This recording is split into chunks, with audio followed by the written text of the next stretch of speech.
มื้อนี้สิต้มไก่บ่โต้มื้อนี้ฮะดูอันนี้โต้ไก่นี่เป็นโต้เลยนี่อันนี้หมักเพชรผักบัวหัวหอมหัวเชียงไข่นี่เต้าดำ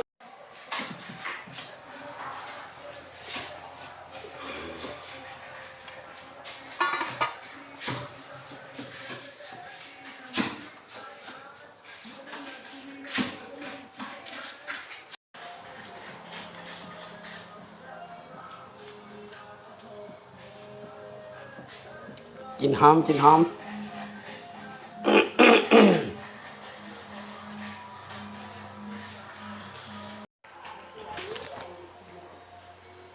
อ้าวนี่แล้วบัดนี้เตรียมจะสิสันบัดนี้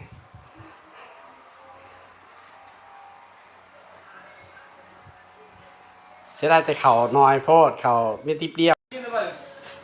เฮ็ดเองกินเองนักเลงพ่อนี่เป็นไก่เป็นโตอยู่นี่ยืนกินแล้วบ่นี่ยืนกินอยู่แล้วสิไปนั่งกินหรือบ่แม่นแนวนั่นน่ะบุฟเฟ่ต์ก็จะว่าสิกินบุฟเฟ่ต์สันนิวาสนี่ เขาติบเดียวบัดนี้อี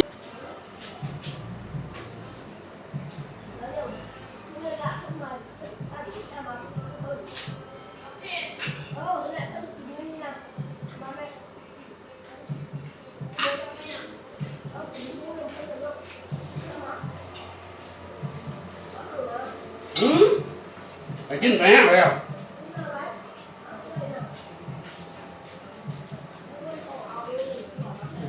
มาแล้วผม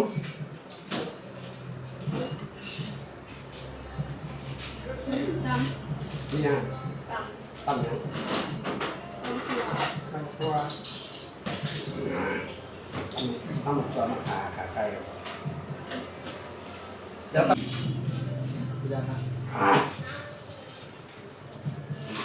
พักเป็นแบบนี้หมดเนี่ยแซ่บๆเลยข้าวหอมข้าวหอมก็มาให้กินเลย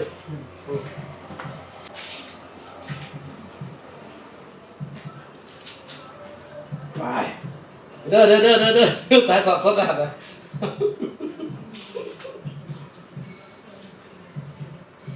ให้มันเลยนะ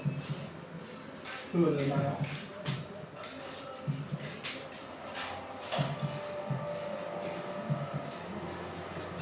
ปลากระตายนะครับ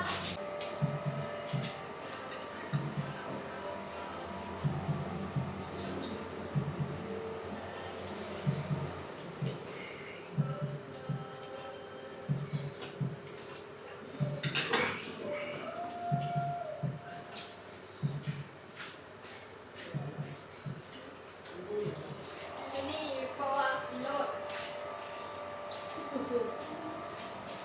เราฝากตาเลยเนาะ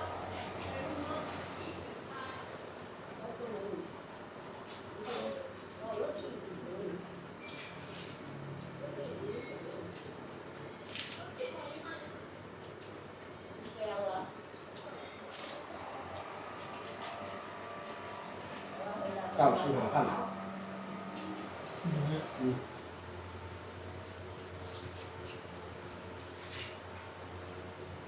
มันบ้านนอกเขาแพงปกขายอยู่เรื่องกับแพงอีกราคาเก้าสิบห้าพัน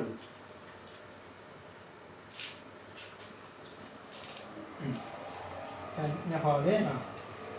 เขาจะว่าตัวนึงเส้นหนึ่ง50,0003,000ติ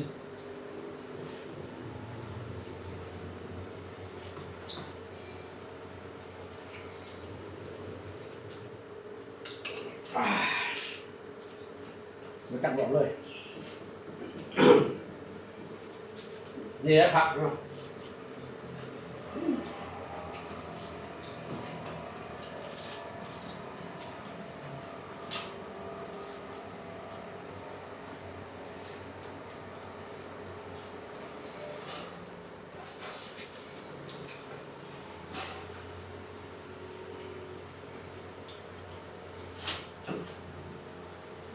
ไปปวดหลังเลือดไปพอดี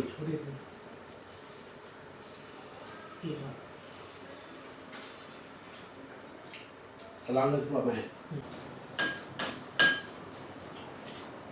ตกเป็นโซ่